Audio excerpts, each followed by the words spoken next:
One of the biggest ones is an accidental question inflection.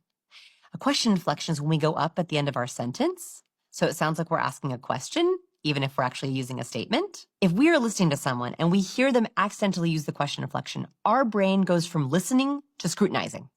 Why? Our brain wonders, why did you ask me that? Liars typically accidentally use the question inflection. If I say to my daughter, did you take the cookie from the cookie jar? And she goes, no. Liars are asking, do you believe this? A volume drop is another vocal cue of deception. So when we're anxious or nervous, we will lose volume and we lose breath. So if you hear someone who's speaking, I hear this a lot in sales calls, so someone will, I always know what part of a sales presentation makes my entrepreneurs the most nervous because they lose volume during that part of their presentation. So it sounds like this.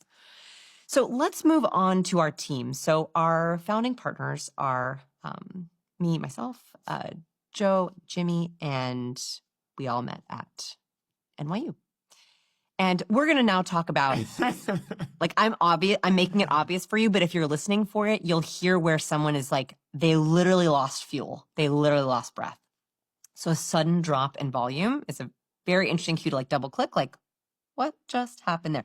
How do you feel about your co-founder? How long have you known each other? Anything we should know about that? How's their relationship? That's where I would aim most of my investor questions if I was hearing that volume drop on that specific area. That's vocal.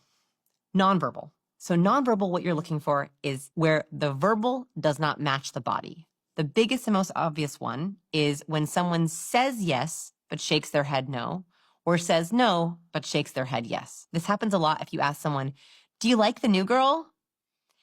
Yeah, she's great. Right? You see that 100%, yeah. all the time. And people, they don't realize they're doing it, but they're shaking their head no. They do not like that person. You'll also see this with mismatched facial expressions. And the biggest one for liars, the research finds, is disgust. So disgust is an expression that people make without even realizing it. And this is across cultures.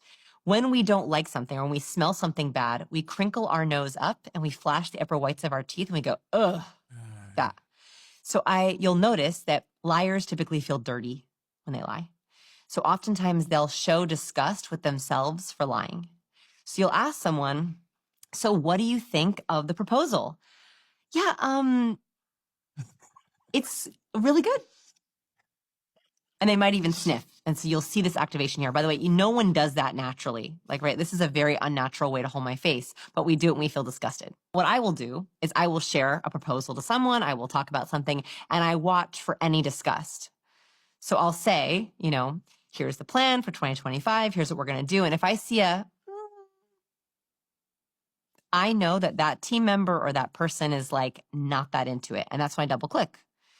Any questions? How do you feel? Steven, do you like this idea? Yeah, I love it. Yeah, no. Horrible.